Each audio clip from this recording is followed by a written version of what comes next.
अगर आप हैं सरकारी कर्मचारी या आपके परिवार में कोई सरकारी नौकरी में है तो आज की ये खबर आपको जरूर देखनी चाहिए, क्योंकि अब अनुकंपा के आधार पर नियुक्ति यानी कि जो कंपैशनेट ग्राउंड पर आपको नौकरी मिलती थी उसको लेकर दिल्ली हाई कोर्ट ने एक ऐसा बड़ा फैसला दिया है जिसके बाद हजारों परिवारों की उम्मीदों पर असर पड़ सकता है। कोर्ट ने साफ शब्दों में कहा है कि संपन्न परिवार को अनुकंपा नियुक्ति का अधिकार नहीं है और सबसे बड़ा झटका 7 साल बाद नौकरी मांगने वाले मामले पर कोर्ट ने बेहद सख्त टिप्पणी कर दी है। अब सवाल यह है कि क्या आने वाले समय में अनुकंपा नौकरी मिलना और मुश्किल हो जाएगा? क्या विभाग अब आर्थिक स्थिति की ज्यादा सख्त जांच करेंगे और क्या इससे लाखों सरकारी कर्मचारियों के परिवार प्रभावित होंगे?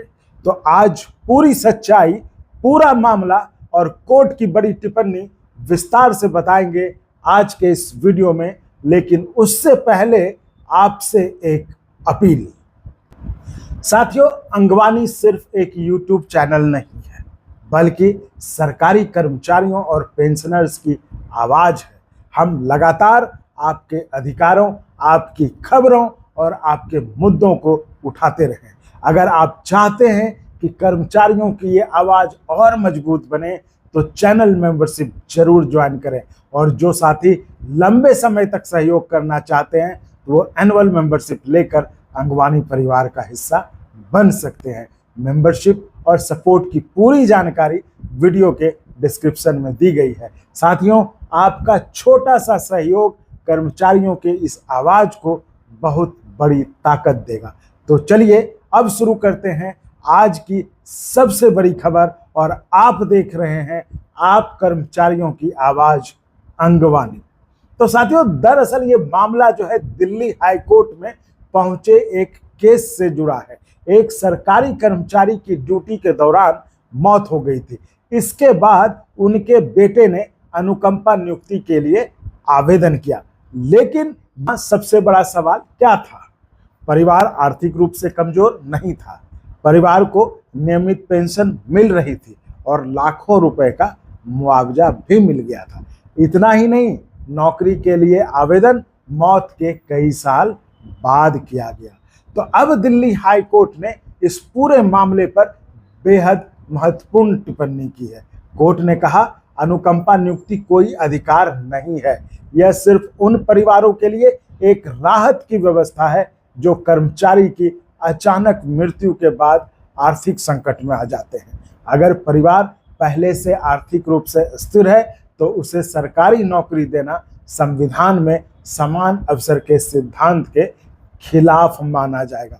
ये कोर्ट ने साफ साफ कह दिया है। अब यहाँ सबसे बड़ा सवाल ये उठता है कि आखिर कोर्ट ने इतना बड़ा स्टेटमेंट क्यों दिया? देखिए, अनुकंपा नियुक्ति का असली उद्देश्य क्या था? जब किसी कर्मचारी की अचानक मृत्यु हो जाती है तो परिवार की आय बंद हो जाती है और परिवार आर्थिक संकट में आ जाता है।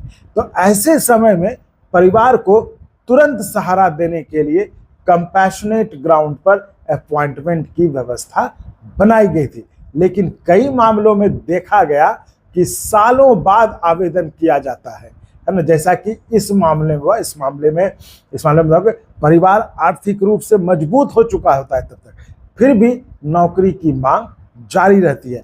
तो कोर्ट ने इसी प्रवृत्ति पर चिंता जताई है और जज साहब ने साफ शब्दों में कहा कि अगर परिवार को पेंशन मिल रही है, मुआवजा मिल चुका है और परिवार सम्मानजनक तरीके से जीवन चला रहा है तो फिर अनुकंपा नौकरी की जरूरत कैसे साबित होगी?